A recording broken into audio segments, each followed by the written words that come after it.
So I got this question asking how I create my, how do I prepare my digital downloads for sale on Etsy? And I wanted to make sure that I show you guys each and every step on how I prepare it, because I use different softwares, different systems. You can use Cricut Design Space for them, as I use it more of a starter point than what I actually do for the final creation for Etsy. So I'm going to show you every single step that I go through whenever I am preparing a digital download for you guys, including testing it out to make sure it works in Cricut Design Space. So go ahead, get your popcorn ready. I'm about to show y'all. All right, so when I am doing SVGs, I actually create them in Inkspace. I don't always create them in Cricut Design Space because there's a PNG rather than an SVG. So I actually either download them into here to do it as a SVG instead of a PNG. But this Inkspace is free, but it is a learning curve to do. But I also go and use Kittle. Like, this is Kittle. And if you're looking for streetwear, like inspiration, templates, and creativity is not your thing, they have a ton of different designs that you can use.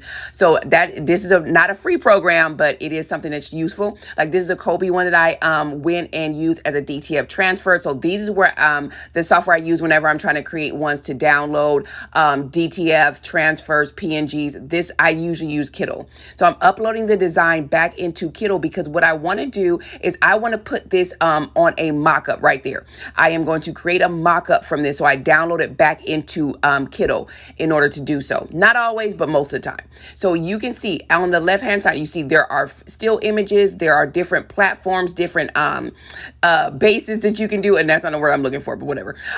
So there's different options you can use in order to place your design on. So if you've been to my Etsy shop, you know this is the kind of the standard mockup I use because it's the same. I like to kind of use the same one with different designs on it, and that's just me being anal. So, but there's sometimes, and I'm kind of moving it over here so you can see it better. So you can change the color and pretend like that white stuff isn't there. I didn't do it as a transparent background, but you can also go into Canva as well. So this is a mock-up that I use when I download it from another Etsy seller, and I'm just placing that image on top of the mock-up inside Canva.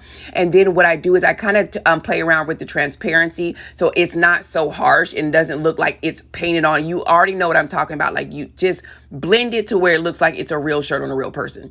Before I do it and upload it in Etsy, I actually upload it back into Cricut. I always make sure this file actually works because sometimes I have to go and for some reason some elements aren't transferring over from like Inkspace, especially if it's a SVG. So I'm making sure let me see all the cut lines. Let me see if it's going to be too hard to weed, if it's going to be too many steps for somebody to go through. So I always upload it back into the cutting program like Cricut, and I go and make sure that it works and it's functional inside the program that I'm saying use it for. Then I go into Etsy and I'm going and creating a listing. Like, this is like the first thing when you do. And of course, it's a digital download. So what I do first is I go, I'm sorry, upload the file. So, because that's important. Then what I do is I go and download the mockup from Kittle. And like, for instance, I want to make sure that you can see that it can be used for different things. Like, it doesn't have to be just on a t-shirt. So you want to make sure that it's kind of like you showing different ways to put this design. So it doesn't have to, and I'm just bringing it a little bit closer. It doesn't always have to be on a t-shirt. Do it on different mediums so that people can kind of see the design on different things. So not everybody's into t-shirts. They want to put it on different things.